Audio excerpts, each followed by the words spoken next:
విరాట్ కోహ్లీ, అనుష్క శర్మ కలిసి ఓ వాణిజ్య ప్రకటనలో నటించారు. 3 నిమిషాల 40 సెకన్ల పాటు సాగే ఈ ప్రకటన విరాట్ కోహ్లీ, అనుష్క దుబాయ్లోని ఓ భవంతి మీద ఉన్న స్విమ్మింగ్ పూల్లో సేద తీరడంతో ప్రారంభమవుతుంది. అక్కడ ఓ అబ్బాయిని చూసి విరాట్ కోహ్లీ తన గతాన్ని నెమరవేసుకుంటాడు. గతంలో విరాట్ కోహ్లీ ఒక ఇంటర్వ్యూలో తన జీవితాన్ని అనుష్క శర్మ ఎలా ప్రభావితం చేసిందో వివరించాడు.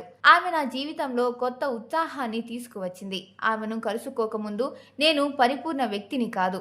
మంచి మనిషిగా మారడంలో ఆమె నాకు ప్రేరణ ఇచ్చింది. నాకు తెలిసిన అత్యంత అద్భుతమైన మహిళతో జీవితం గడపడాన్ని నా అదృష్టంగా భావిస్తున్నాం.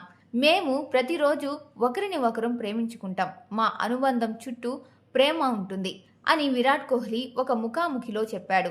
విరాట్ కోహ్లీ, అనుష్క శర్మ జంట ఇటలీలో 2017లో వివాహం చేసుకుంది. అనుష్క శర్మ చివరిసారిగా కాలా చిత్రంలో అతిథి పాత్రలో కనిపించింది. దీనికి ముందు ఆమె 2018లో షారుఖ్ ఖాన్, కత్రినా కైఫ్తో కలిసి జీరో చిత్రంలో కనిపించింది.